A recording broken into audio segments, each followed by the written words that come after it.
Ahora damos vuelta a la página porque ya está nuestro invitado en línea telefónica hace algunos minutitos y nos explayamos demasiado en esto, pero ya vamos a volver. Le agradecemos. Puede dar también su opinión, ¿no? Por supuesto que sí. Campo. Sí, no sabe de esto. Porque la idea central es hablar de cultivo de coberturas, que hay varias leguminosas, hay de un par de ellas, pero vamos a consultar a la gente que sabe en este sentido, que está en línea telefónica el ingeniero Eduardo Petti, quien gentilmente nos atiende en esta mañana de día sábado. Eduardo, muy buenos días. Andrés Ottawa, Rubén Escubi los saludan por este lado. ¿Cómo está? Buen día, Andrés. Buen día, Rubén. ¿Cómo andan ustedes? ¿Qué tal? Muy bien, muchísimas gracias por atendernos, Eduardo. No, por favor, un placer. Bueno, sabemos que es una de las personas más didácticas dentro de la ingeniería o dentro de la agronomía, así que hemos decidido consultarlo a usted sobre esto de qué son los cultivos de cobertura, ingeniero. Eduardo, ¿me escucha? Sí. Sí. No, voy a bajar porque estaba escuchando la radio por internet. Sí, bueno, va a escuchar con un delay, exactamente, pero nos escucha vía telefónica, ¿no? Perfecto. Perfecto. Bueno, por las dudas, pues yo dije, hay alguien hablando de atrás, capaz que alguien lo interrumpió. Bajé el volumen de la radio. Sí, porque venía con un cierto delay en ese sentido internet. No, quería consultarlo, sobre todo, ¿qué es esto de los cultivos de cobertura? ¿De qué se trata esto de los cultivos de cobertura? Que desde hace ya algunos años se está implementando y cada vez más. Bueno, mira, Andrés, los cultivos de cobertura es una tecnología que, bueno, ya no es tan nueva porque ya tiene varios años de desarrollo. Digamos, es la posibilidad de hacer cultivos, o sea, tienen varios nombres. Es un cultivo de servicio, por llamarlo de alguna forma. ¿Y el servicio a quién sería? Bueno, yo creo que el servicio es múltiple. Tiene muchos servicios el cultivo de cobertura. El cultivo de cobertura se asocia a un modelo productivo. Yo tengo una rotación en un campo en el cual hago cultivos de cosecha, todos, y empiezo a trabajar con un cultivo de cobertura que se asocie a los cultivos de cosecha que yo ya hago en mi rotación, y empiezo a buscar un servicio. El servicio es para el suelo, el servicio es para el ambiente, el servicio es para el productor, el servicio es para el señor que tiene las colmenas en el campo. Es una multiplicidad de beneficios que ocurren a través de la incorporación en la rotación de un cultivo de cobertura o un cultivo de servicio. Los cultivos de cobertura son múltiples, hay muchos, hay gramíneas y hay leguminosas, ¿sí? Todas tienen un propósito y un porqué. Es un tema súper amplio, Andrés. En nuestra región los que más utilizamos es la avena negra, la avena estrigosa, como gramínea, y la vicia como leguminosa. Hay muchos otros más y hemos probado casi todos, pero estuvimos viendo que los que más se adaptan a nuestra zona, a nuestras latitudes, a nuestras rotaciones, a nuestros tipos de suelo son esos, claro. Los que más se adaptan, digamos. El propósito que uno busca haciendo un cultivo de cobertura es empezar a mejorar la fertilidad del suelo. El cultivo de cobertura logra que vos tengas el suelo, recordarás que antes se hablaba mucho de los bardechos largos, sí, ¿no? Exacto. Uno cosechaba y veía el campo bardechado muy temprano, un montón de meses sin ninguna maleza, impecable, así muy todo seco. Y bueno, esa era el propósito, y la búsqueda de eso era acumular agua en el perfil para el siguiente cultivo. Estudiando bastante y viendo que cada región es diferente, nuestros suelos vertisoles, la acumulación de agua en el perfil, manteniendo los lotes extremadamente limpios, no era tan relevante. Y lo que ocurría era complejo desde el punto de vista de la erosión hídrica. Claro. Tener un suelo descubierto tantos meses del año era perjudicial para el sistema integral. A mí siempre me gusta hablar de sistema, ¿no? Perfecto. Pienso las producciones como sistema, todos los jugadores que aportan a un sistema. Entonces, tener el campo tantos meses sin cobertura verde terminaba siendo un problema desde el punto de vista de la erosión, desde el punto de vista de las malezas que después venían y había que aplicar de vuelta. Entonces, el cultivo de cobertura, yo lo que logro es inmediatamente después de que levanto la cosecha, siembro un cultivo, después pasamos a ver cuál, pero siembro un cultivo para el campo tenerlo verde. El campo tiene que estar verde todo el año. Claro. ¿Sí? Verde con los cultivos de cosecha y verde con los cultivos que no se cosechan. Entonces, de esa forma evito que el impacto de la gota de lluvia no caiga al suelo directamente, sino caiga sobre un cultivo. Y disminuyo considerablemente lo que tiene que ver con la erosión hídrica para nuestra zona, eólica para otra zona. Claro. ¿Sí? Hay captura de carbono, hay fotosíntesis, hay raíces que crecen, hay un suelo que está vivo todo el año. Claro. ¿Sí? Todo el año hay una cuestión de biología que no para. Y esa situación también me permite, y no menos importante, es la disminución de la cantidad de agroquímicos que aplico al suelo. Claro. Porque los cultivos de cobertura bien sembrados y con las densidades adecuadas me evita el nacimiento de malezas. Bien. Entonces, empiezo a tener varias cuestiones. Me mejora el suelo, me mejora la infiltración, me mejora que tengo bajo la cantidad de agroquímicos desde el punto de vista ambiental y desde el punto de vista de la economía al productor. Claro. Los cultivos de leguminosas hacen un aporte de nitrógeno porque captan el nitrógeno atmosférico y lo fijan en el suelo. Entonces también estaría haciendo una fertilidad biológica para el cultivo posterior a la cobertura. A mí me pasó este año, por ejemplo, de que tengo varios lotes de vicia desparramados por varios lugares, y cuando fui a verlos veía que algunos son para cosecha, para proveerme de la propia vicia para el año que viene, y había un tema con la polinización. Necesitas muchos polinizadores, los polinizadores naturales a veces no alcanzan, y bueno, y tuve que llamar a mi colmenero y decirle, che, traerle más colmenas porque acá no, chocho el colmenero. Claro. Digamos, yo decía, bueno, el dueño del campo contento porque le estoy haciendo un cultivo para mejorarle el campo. El colmenero contento porque va a tener más miel. Es impresionante la cantidad de flores que tiene la vicia. Sí. Entonces ahí es cuando decimos que tiene hasta un valor, si querés, amplio en los cultivos de cobertura. Yo creo que es una tecnología que llegó para quedarse. Definitivamente. El cultivo de cobertura tiene un costo. Tiene un costo y que uno tiene que hacer una inversión para mejorar el sistema. En una mirada de mediano plazo es digamos, una acción, me parece que es muy virtuosa. Claro.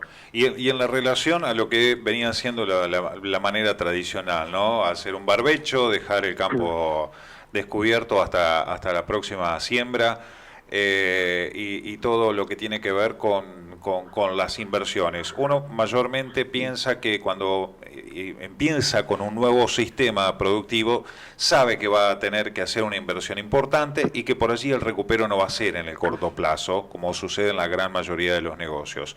¿Cómo es en este caso la relación de utilizar un cultivo de servicio, un cultivo de cobertura, el caso de la vicia, que es el que estamos mencionando, a lo que es un trabajo o un sistema tradicional? Mira, yo creo que es una tecnología que creo que está llegando para quedarse. Por supuesto, Andrés, que para uno, viste que la mayoría de la producción es bajo campos arrendados. Claro. Entonces uno cuando tiene un campo arrendado y empieza a pensar en hacer cultivos de cobertura, tiene que haber un vínculo, tiene que haber contratos a largo plazo. Claro. Para que también esto pueda tener una retribución, digamos. Si uno piensa en hacer un año solamente un cultivo de cobertura, no va a haber ningún beneficio inmediato en la cuestión del margen bruto de los cultivos. Claro. Digamos, toda cuestión tiene que tener tiempo para poder desarrollarse y para poder... Lo importante acá es que el dueño te tiene que acompañar. Claro. Y decir, bueno, a ver, esto es bueno para tu campo. Y yo esto le hace bien a tu campo, lo mejora, claro, le evita la erosión, la fertilidad, nos sirve a todos. Y Eduardo, entonces, puede plantearse desde el otro punto de vista, mira, yo te arrendo mi campo, pero si me haces un servicio de cobertura, o sea, te lo arrendo, no tengo drama, pero bajo estas condiciones, ¿te parece? ¿Puede ser también desde ese punto de vista? Yo creo que sí, digamos, muchas veces ocurre, Andrés, que los propietarios a veces no se involucran tanto en las rotaciones, claro. Con que hagas una rotación lógica, Sí. rotando gramíneas y leguminosas, y bueno, hay de todo, digamos, Sí. hay dueños que se involucran mucho, hay dueños que se involucran poco. Para mí, digamos, esto es interesante y bueno, y poder darle el valor que tiene, ¿no? Yo creo que es un valor, sobre todo nosotros, Andrés, Rubén, que tenemos nuestra región está muy afectada con lo que tiene que ver con la erosión. Digamos, tenemos suelos con pendientes erosivas.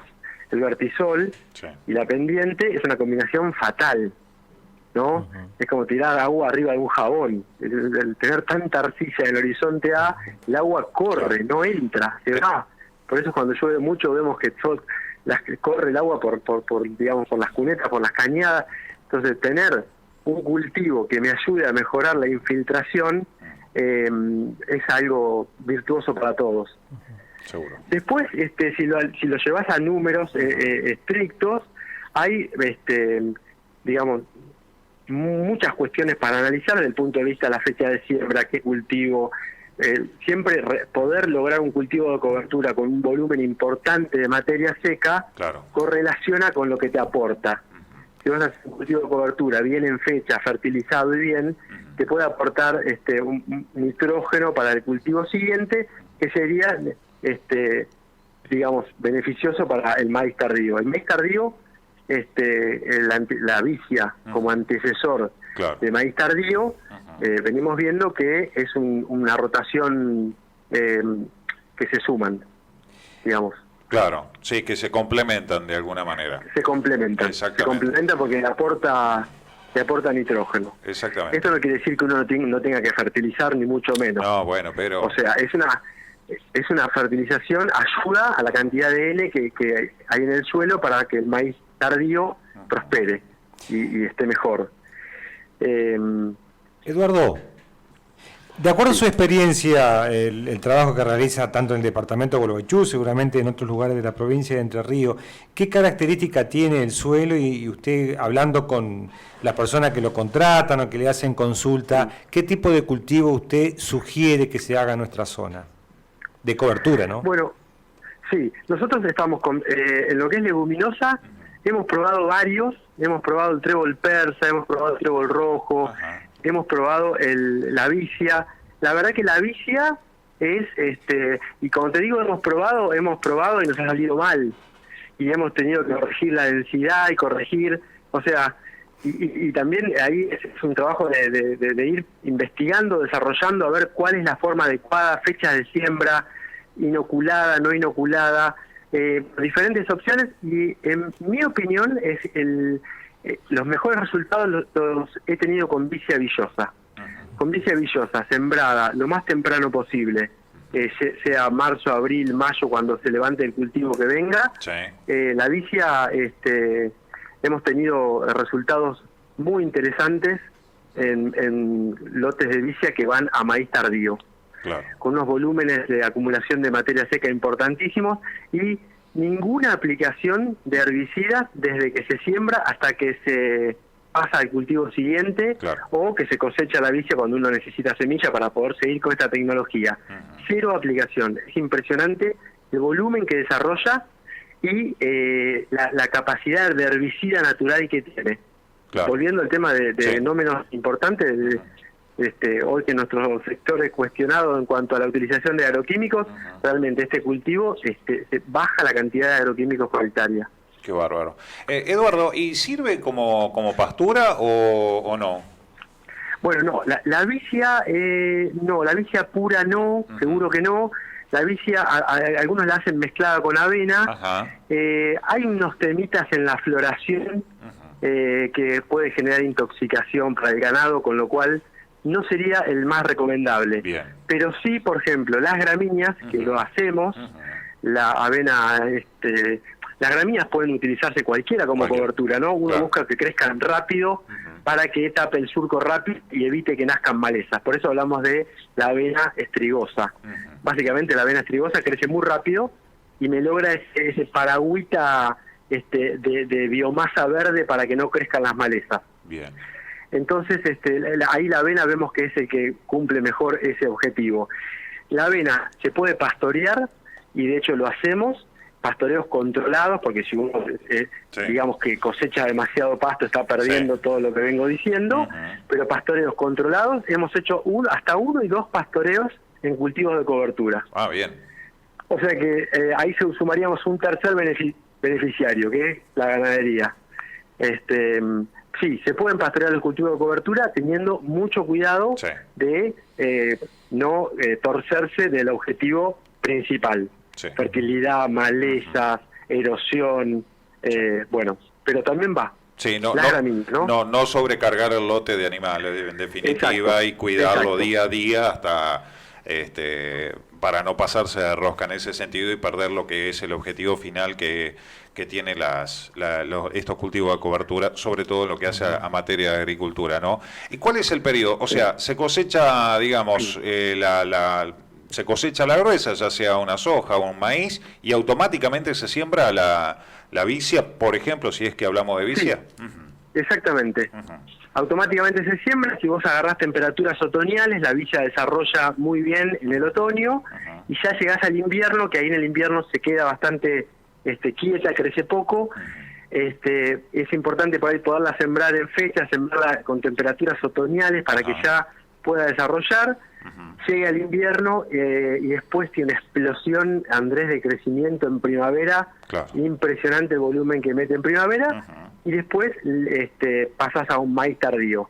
Hay otras provincias que tienen mucho desarrollo sobre el rolado, para evitar, nosotros acá la quemamos con herbicidas, ¿no? O sea, finalizamos el cultivo de cobertura con herbicidas. Algunas empresas muy tecnificadas tienen rolos. Los rolos hacen una labranza mecánica para terminar con el cultivo y decir, bueno, la aplicación de herbicidas es 0. No todos tienen esa tecnología. Hay provincias que están con mucho más desarrollo que nosotros, como Córdoba, pero acá la terminamos, generalmente se termina con una aplicación, ¿sí? Y se pasa a maíz tardío. Seguro. Eduardo, y económicamente, usted está hablando, bueno, de cultivar vicia, y después viene, soja o maíz, lo que se determine por el tema del tiempo, ¿no? De la temporada. Económicamente para el productor, se le modifica favorablemente, teniendo en cuenta lo que usted dice, ¿no? Que se utilizan menos agroquímicos. Mira, Rubén, si el productor lo puede hacer a largo plazo, y pensando en que es un sistema que va a entrar y va a tener alguien que lo pueda ir orientando y asesorando de cómo hacerlo, y en un sistema de rotaciones, la respuesta es sí, sin duda. Ahora, si lo va a hacer un año para probar y si le va mal no lo hace más, y podemos caer en el riesgo de que justo te agarre un año seco. El cultivo de cobertura toma agua también, y probablemente puede pasar que hagas un lote con cobertura y uno sin cobertura y te ande peor el que tenga cobertura porque te agarró un año seco. A largo plazo o a mediano plazo, yo estoy viendo hoy lotes de trigo que rinden por encima de la media histórica del campo con el mismo paquete tecnológico, y la única explicación que le encuentro para decir qué pasó en este lote que está rindiendo más que hace 20 años es que tú estás teniendo cultivos de cobertura de vicia. Lotes que ya tuvieron 2 o 3 vicias, y decir, bueno, ¿qué explicación puedo encontrar acá para que esto esté tanto mejor, la vicia? Pero repito, y quiero ser sumamente serio y responsable con esto, no es magia. No es que hago un año y listo. No, esto es un proceso, es tiempo. Si lo empezamos a hacer, lo tenemos que hacer, hacerlo repetidamente, diferentes cultivos de cobertura, y ahí se van a ver los resultados sin duda. Seguro. Yendo a la parte por ahí global, ¿no? Viendo lo que son las buenas prácticas agrícolas, que es lo que se está hablando hoy en el común de la gente, se está, ahí elaborando, está en el escritorio del gobernador el proyecto de ley que tiene que ver con el manejo de fitosanitarios, se está hablando mucho del tema del calentamiento global, de la huella del carbono y todas estas cuestiones. ¿Cuáles son los beneficios globales, si se quiere, de estos cultivos de cobertura? Y bueno, como decíamos al principio, Andrés, la posibilidad de estar fijando carbono con miles de hectáreas que estaban en barbechos largos y que ahora estén verdes, claro. Hay una fijación de carbono que no existía. Si me preguntás cuánto es, no lo sé cuantificadamente cuánto es el aporte, pero lo que sí te puedo decir es que el cultivo de cobertura se está haciendo en toda la pampa húmeda. Claro. O sea, se está haciendo cultivo de cobertura en una vasta región de producción agrícola, digamos. Cada zona está encontrando cuál, ¿no? ¿Cuál? Sí. A mí, yo fui más a provincia de Buenos Aires y veo que allá le están dando bien el centeno, en lugares donde llueve un poco menos. En otros lugares usan el raigras. Nosotros el raigras después nos cuesta sacarlo del lote porque tenemos resistencia. En Uruguay están haciendo mucho, que estuve por allá, hacen mucho trébol persa. El cultivo de cobertura se está haciendo cada vez más. Y la verdad que vos ver en inviernos campos verdes que antes eran barbechos, claro. Me parece que desde muchos puntos de vista puede ser, digamos, sí. en lo que hablábamos de la captura de carbono, sí. Y el ambiente y la erosión, algo muy muy positivo. Sí, y por ahí también en años lluviosos, capaz que voy a decir una burrada, ¿no? Pero por ahí en años muy lluviosos se previenen alguna inundación, porque al no estar tan pelado el campo, los suelos arcillosos que tenemos, que son un tobogán junto con las pendientes, se te llena un arroyo y después termina en el río y termina desbordando y demás, creo. Absolutamente. No sé si es una hipótesis muy alocada, ¿no? Segunda, perdóname, te interrumpí. Sí. No, por ahí era una hipótesis o una relación o una imaginación loca que estaba teniendo, sí. ¿No? Por ahí. No, para nada, Andrés. Mirá, uno de los temas del rolado en nuestra zona, que se pone un poco en cuidado con el rolado, es que nosotros con las pendientes y con estas lluvias a veces tan fuertes que tenemos, el hecho de cortarlo, y bueno, lo cortás y termina en el arroyo la cobertura. Claro.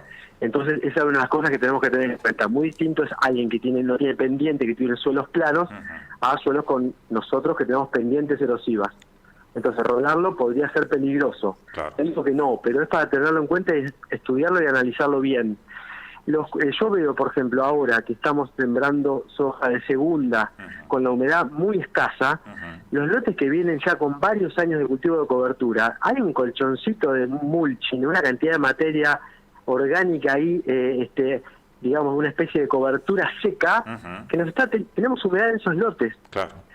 Y nosotros, y los lotes que no tenían cobertura, ya con estos solazos se secó todo. Claro. Entonces, poder sembrar versus no poder sembrar y ganar en fecha de siembra es un montón. Claro. Es un montón, pero insisto, son lotes que vienen con cultivo de cobertura de hace años. Seguro. Se ve, se está empezando a ver ahora esos múltiples beneficios. ¿Y el productor lo está viendo a esto, Eduardo? O sea, ¿está notando la diferencia? Por allí vio que hay gente que es más resistente a estos nuevos sistemas y demás. ¿Se está dando cuenta? Bueno, sí, es discutido. Algunos dicen, si te agarra, invertiste $300 por hectárea en hacer un cultivo de cobertura y después no te llovió o digamos, donde no hiciste cultivo de cobertura te rinde lo mismo, y ¿para qué lo hicimos? Claro. Esperá que la vuelta es larga y hay que hacerlo de vuelta y bueno, hay productores que lo ven y otros que no. Claro. Hay como toda cosa, hay gente que quiere resultados ya, y bueno, en la biología y en los ecosistemas, el reloj es a veces un reloj lento y que tenemos que ir acompañándolo y haciendo un trabajo de extensión sobre los productores para que entiendan que en el campo las cosas a veces llevan su tiempo, pero yo creo que es una tecnología, insisto, que bien hecha llegó para quedarse. Buenísimo. Eduardo, gracias por estos minutos, ha sido un placer y como siempre muy didáctico. Bueno, muchas gracias, a sus órdenes. Saludos, un abrazo. Un abrazo grande. Eduardo, muchas gracias. Eduardo Petti, ingeniero agrónomo, hablando de cultivos de cobertura. Muy buena explicación. Cobertura de servicio. Un color violeta puede ser. Me parece un color violáceo, me parece violeta. Claro,